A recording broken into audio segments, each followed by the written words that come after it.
ایک سوال پوچھا ساتھی نے کہ حکومت کے قانون میں بن گیا ہے کہ نابالغ کا نکاح نہ ہو، جائز نہیں ہے۔ میں حکومت سے بھی درخواست کرتا ہوں اور خصوصاً chief justice of Pakistan supreme court اور ہائی کورٹوں کے ججوں سے کہ ہمارا 73 کا آئین قرآن و سنت کے آئین مطابق ہے، شریعت اسلام کی کہ جو چیز قرآن سے شریعت سے متصادم ہو آپ اس پر ضرور غور فرمائیں۔ آپ نے ہمیشہ اس عہدے پر نہیں رہنا، آپ نے مر جانا ہے۔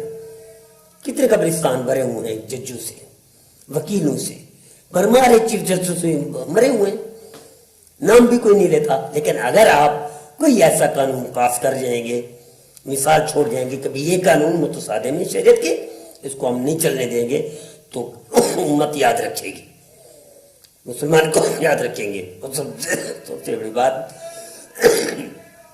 اللہ کے رسول کے مقرب بن جائیں گے۔ تو نابالغ کا نکاح تو نبی کریم صلی اللہ علیہ وسلم سے خود ثابت ہے، اس کو آپ ناجائز کیسے کہہ سکتے ہیں؟ اس کو حکومت کیسے روک سکتی ہے؟ کس نے کہہ دیا حکومت کو کہ یہ ناجائز ہے؟ سید عائشہ صدیقہ رضی اللہ تعالیٰ عنہ کا سب پتہ نہیں حکومت کے ان پڑھ ہے، کیا چیف جسٹس ان پڑھ ہے کہ شریعت کو مطالعہ نہیں کرتے ہیں؟ سارا دن ان کا قانون کا مطالعہ کرنا ہے۔ تو میری درخواست ہے کہ ان کو دیکھنا چاہیے موت سے پہلے۔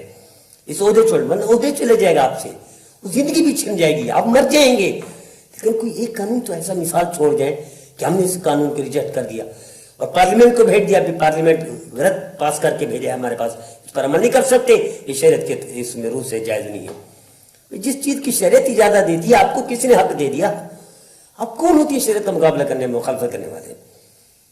تو اصل بات یہ ہے کہ نابالغ کا نکاح جائز ہے، شریعت اجازت دیتی ہے۔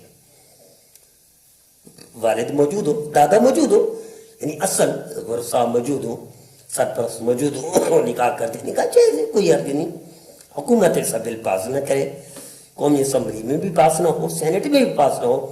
اگر یہ غلطی سے کر دیتے ہیں کم علمی نافہمی کی وجہ سے یا کسی کے دباؤ کی وجہ سے، تو پھر ان ہائی کورٹ اور سپریم کورٹ کی ذمہ داری ہوتی ہے، بنتی ہے کہ یہ اس کو خود ہی چیلنج کر دیں، سوموٹو ایکشن لے کر۔ جہاں سوموٹو کتنے ایکشن لیتے ہیں، وہاں ان کو بھی لینا چاہیے کہ جو چیز شریعت میں جائز اس کو جائز ہونا چاہیے، اس پر بحث ہی نہیں ہونی چاہیے۔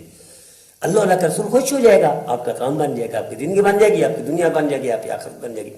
اللہ ہمیں عمل کرنے کی توفیق عطا فرمائے۔